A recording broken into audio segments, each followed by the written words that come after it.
हे मेरे प्राण, तू अपने विश्राम स्थल में लौट आ, क्योंकि यहोवा ने तेरा उपकार किया है। शुक्रवार 29 सितंबर 2023। आज के मनन के लिए मैंने आप ही के लिए चुना है मत्ती अध्याय 15 और उसका 27वां वाक्य। उसने कहा, सत्य है प्रभु, पर कुत्ते भी वह चूर चार खाते हैं जो उनके स्वामी की मेज से गिरते हैं। आपका दिन आशीषित हो। जब आप दीन होने के लिए तैयार होते हैं तो वह आपकी जिंदगी को और आपकी दुनिया को परिवर्तित कर सकता है। आइए इस वाक्य पर मनन करते हैं। आज की सुबह का विषय है हर तरीके से नम्र होना।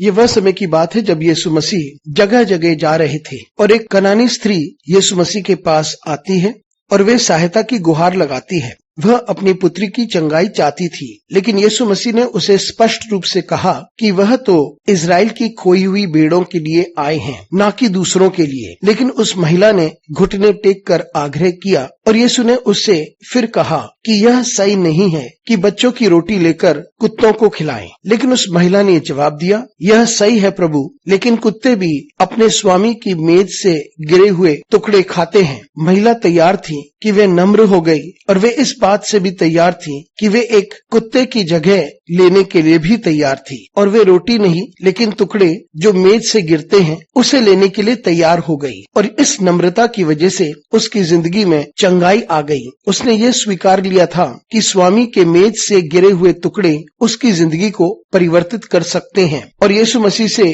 थोड़ा भी प्राप्त हो तो अद्भुत कार्य हो सकता है। और यही उसका विश्वास था कि प्रभु की ओर से कुछ छोटा ही उसकी जिंदगी को परिवर्तित कर सकता था। मित्रों, हमें ये बात समझनी चाहिए कि प्रभु के लिए सब कुछ संभव है और प्रभु की ओर से थोड़ा ही बहुत अधिक होता है। ये समझना जरूरी है। जब हम परमेश्वर के सामर्थ और प्रभुता को समझ लेते हैं तब हम यह जान पाएंगे कि परमेश्वर की ओर से बहुत कम भी हमारी जिंदगी को परिवर्तित कर सकता है और हम इतने आशीषित हो जाएंगे कि हम उसकी कल्पना भी नहीं कर सकते। तो इसलिए जब हम परमेश्वर के समीप आते हैं तब हम अपने आप को नम्र करें और उसी को खोजते रहें, उसके अनुग्रह को खोजें, क्योंकि उसके एहसान से हमारी जिंदगी परिवर्तित हो सकती है। और जब वे हमारे लिए कुछ छोटा सा ही करता है तो ये हमारे लिए कल्पना से भी परे होगा, क्योंकि परमेश्वर की निगाह में बहुत कम वाकई में बहुत अधिक होता है। तो इसलिए हम उसके पास आ जाए विश्वास और नम्रता के साथ और उसकी आशीषों को